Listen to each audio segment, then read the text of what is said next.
Welcome to a How and Steve English video lesson. Today, we're going to take a look at our intermediate conversation lessons.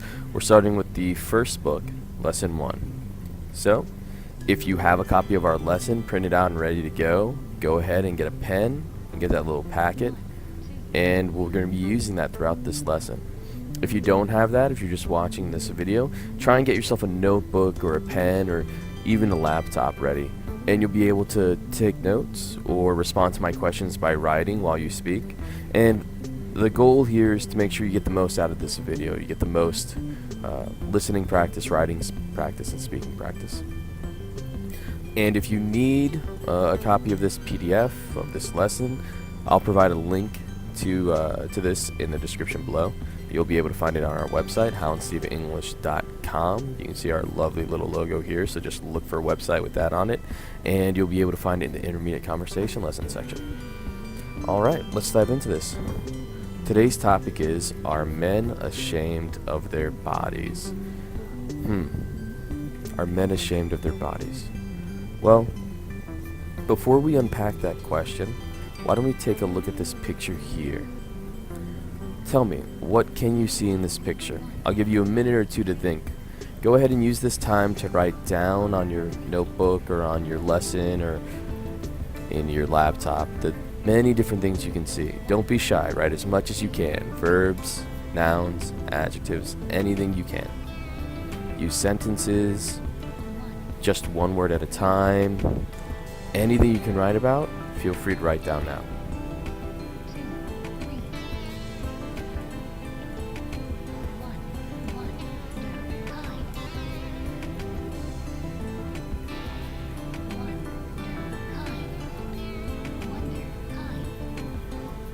Okay, I hope that was enough time for you to think over the different things you can see.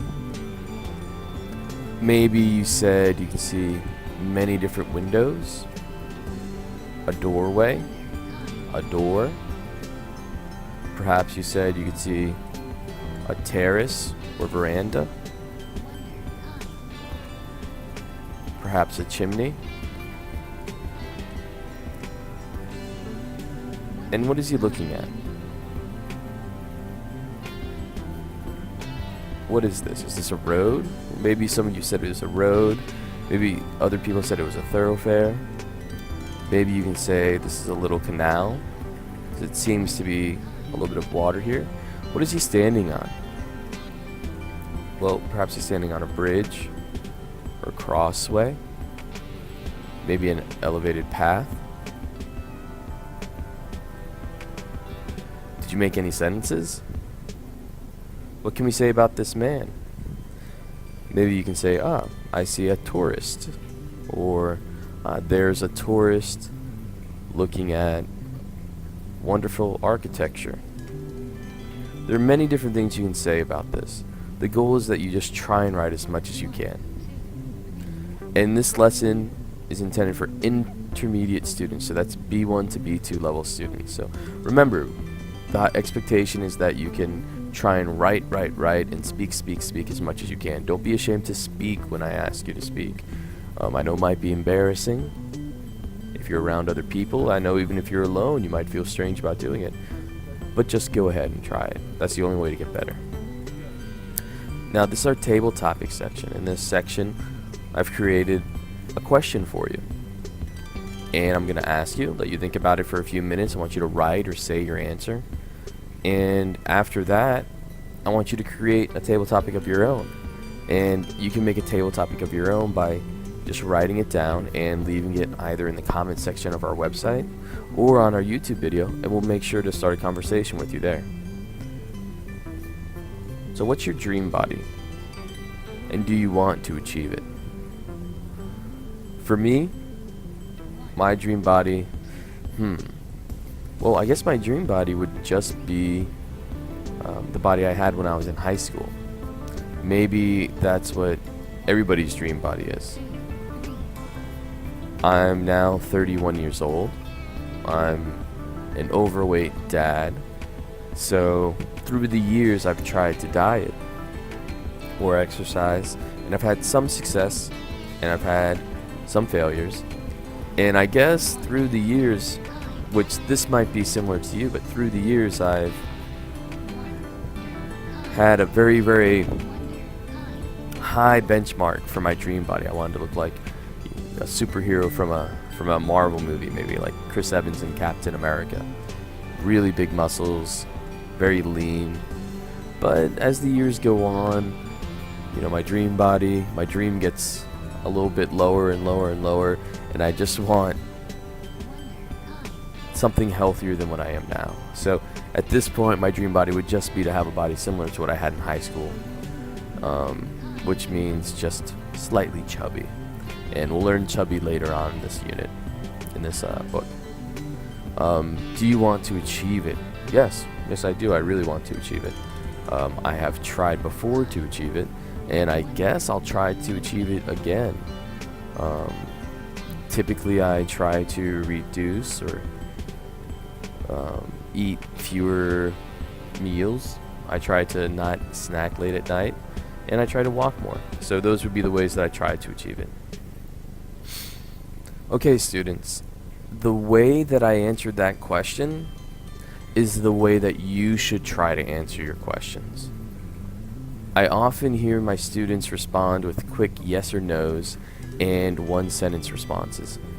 That's not very good or helpful for learning English, and that's definitely not very good or helpful for expanding your ability to communicate with native English speakers or with people who don't speak your native language. You need to really put effort into these conversations, even if you don't like speaking, even if you don't feel comfortable. The goal here is to become better at speaking English and communicating in English, and you won't be able to do that unless you put in effort and practice time into speaking. Okay, so now that I've given you my answer, I want you to respond. Go ahead and say and write your response on your notebook, in your lesson packet, or in your laptop. What's your dream body, and do you want to achieve it?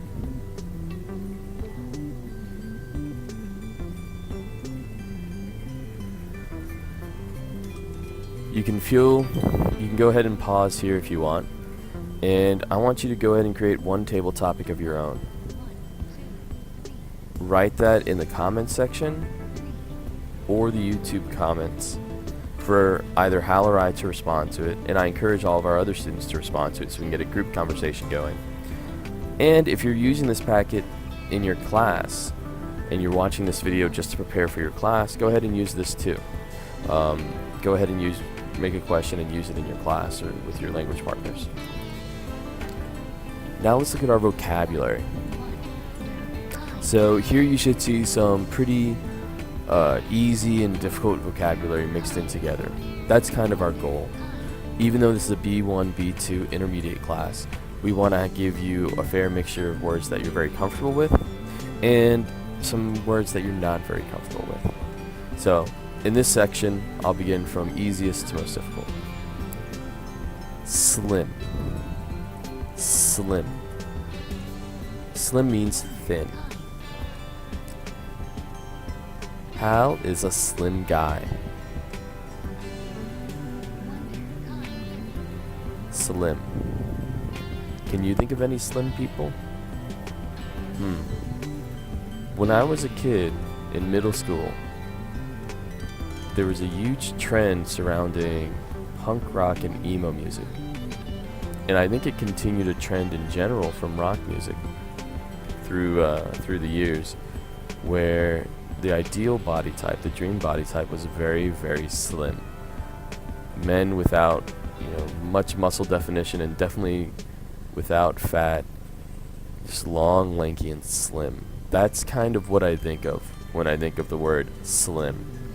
I think of people like Mick Jagger or the emo rock band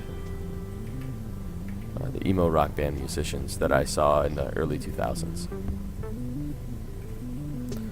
Perception. Perception. A thought about something. A mental impression. Americans have a strange perception of the world because they don't often travel abroad. I'm an American.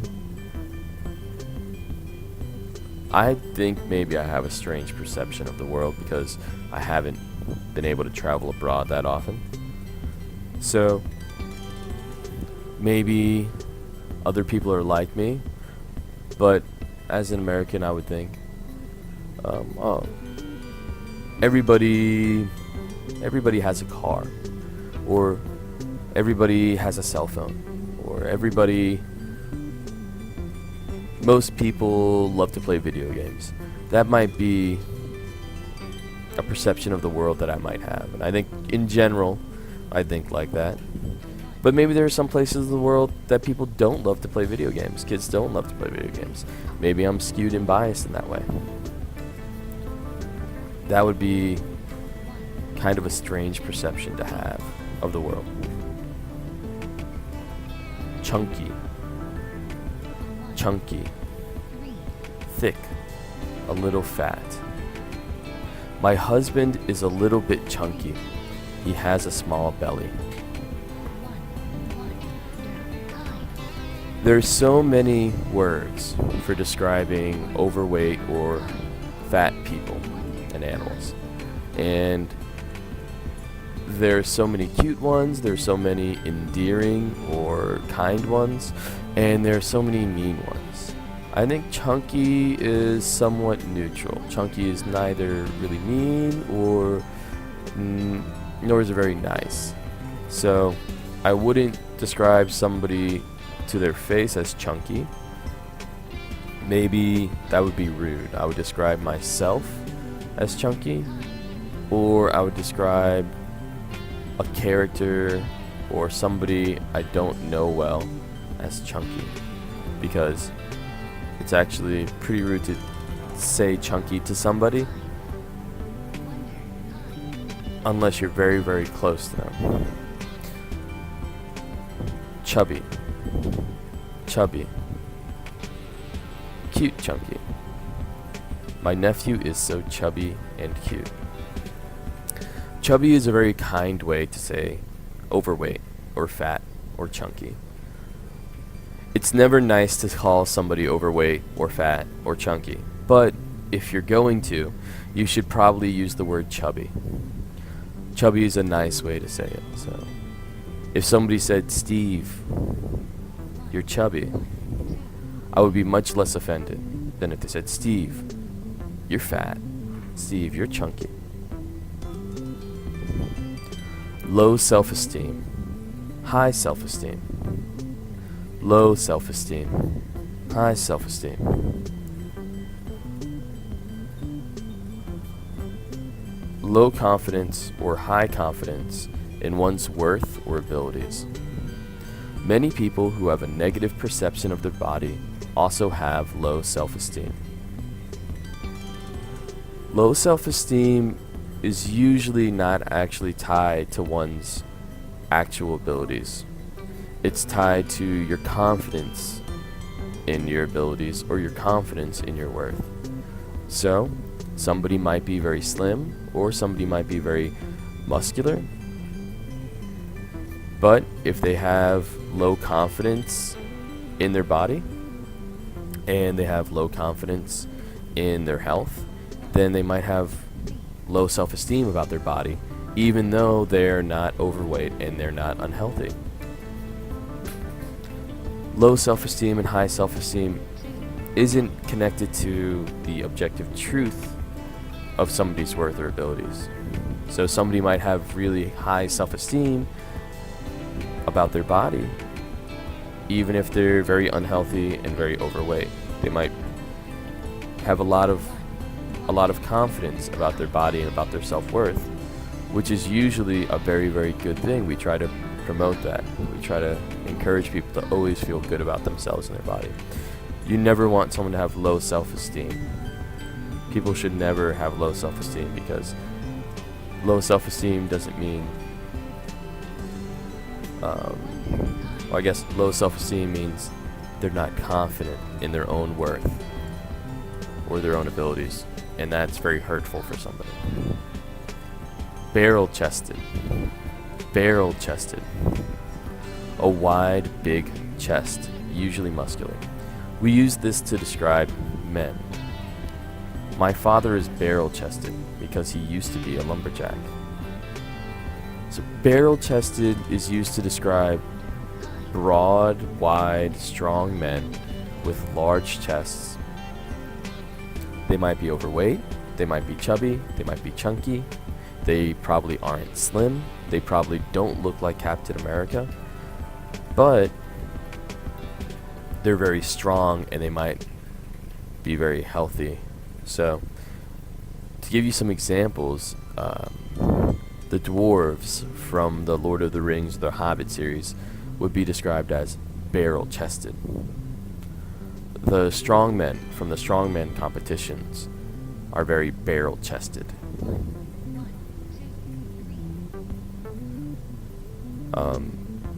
Usually pirates in pirate movies, the really wide, short, strong, stocky guy, we would describe him as a barrel-chested guy. So these are our new vocabulary words, and I tried to give you some explanations and some examples of them. Now, we want to try and use these in conversations, so if you have the packet available, you want to make sure you have that in your hand and you can check it 1, 2, 3 times during a conversation to try and use them as much as possible. And you also want to keep this vocabulary sheet for future lessons so you can bring these vocabulary words into conversations about different topics in the future, because you always want to make sure that you're using these words or else you'll forget. Now let's learn one idiom. To be in shape. To be in shape. To be physically fit. I was in shape last summer, but I gained weight in the fall. Me, I was in shape in high school, but I gained a lot of weight in college. I want to be in shape before 2020. To be in shape. Use this idiom just like you would use the vocabulary words. During this conversation in this unit and in future conversations throughout this book, I want you to check off how many times you've used these words. You want to make sure that you try to use these words as often as possible, and by the end of this book, your goal is to use these words 50 times each. Alright, here's our discussion questions. So, I'm going to read these questions and I'm going to answer them myself. After I answer them, I want you to just pause the video and I want you to think to yourself about your answers. And I want you to write them down, or I want you to say them out loud. Actually, not or. And I want you to say them out loud.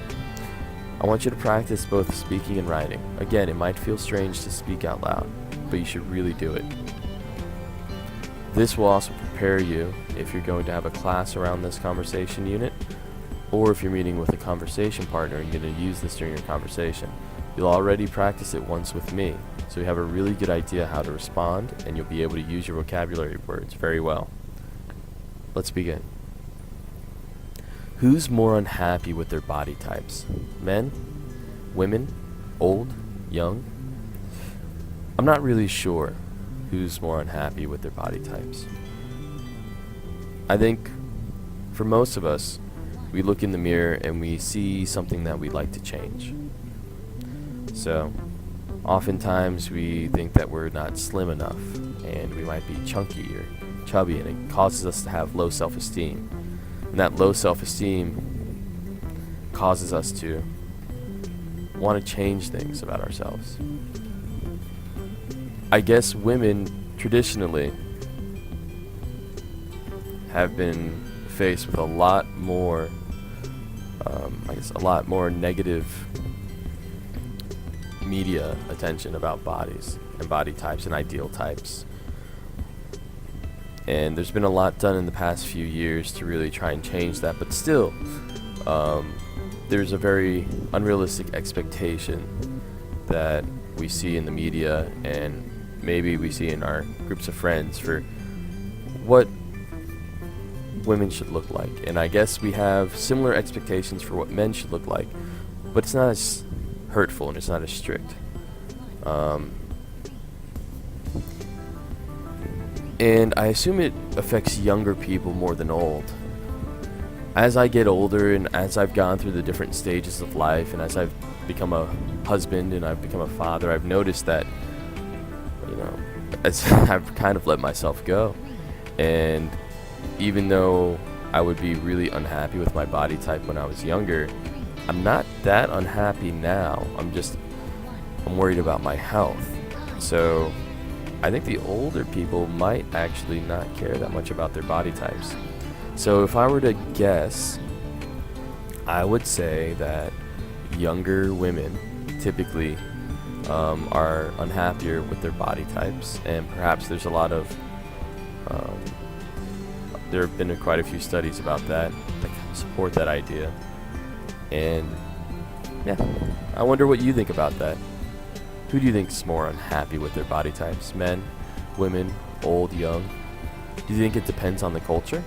Do you think in some cultures or in some countries or some regions that old people are more unhappy with their body types than young people? That men are more unhappy with their body types than women? Let's move on to the next question. Have you ever been uncomfortable with your body? Yes, I think I've frequently been uncomfortable with my body. There have been times when I've been in situations where I really wasn't comfortable with my body and how it looked. I had low self-esteem because I was very chubby in elementary school and middle school. And even though I played football and even though I played all these sports, I had a lot of anxiety about attending practice because the coach would always separate our team into shirts and skins. And shirts meant that, this team will play with their shirt on, and skins meant that, this team will play without their shirt on, so shirtless, nude from the waist up. And I had so much anxiety about which team I would be on that day, shirts or skins. And it actually cost me to stop playing football as I got older. And I remember particularly one day, I was in middle school and the football coach put me on the skins team, and I froze up and I couldn't tell him why I didn't want to take my shirt off. And he just kept asking me, and I was like, I don't want to be on that team. Why don't you want to be on that team, Steve? I don't know. I don't want to be on that team.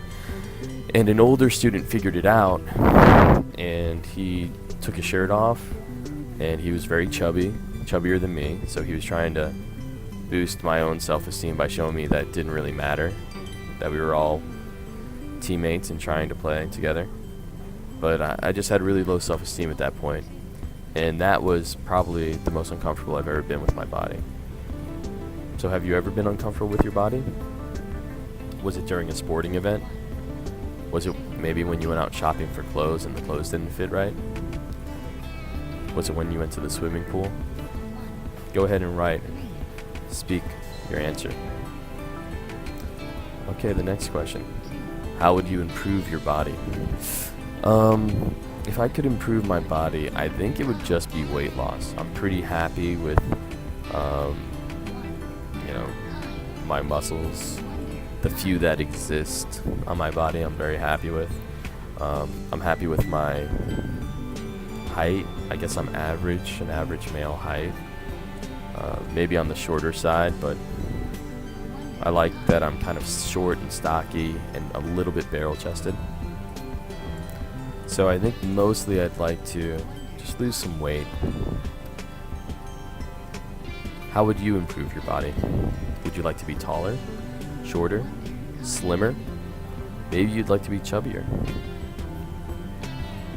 Would you like to be a barrel-chested tough guy? Would you like to be a slim rock and roller?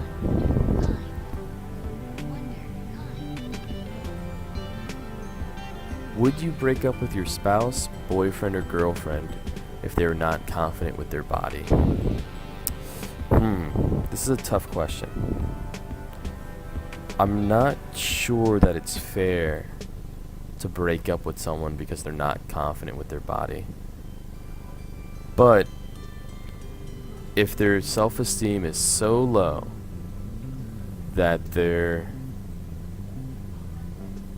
body issues cause damage to other parts of your life, significant damage to other parts of your life, then I would understand if someone, after trying to help their spouse, boyfriend, or girlfriend improve their self-esteem, would eventually quit and want to break up. I guess I've never had an experience with someone with crippling low self-esteem.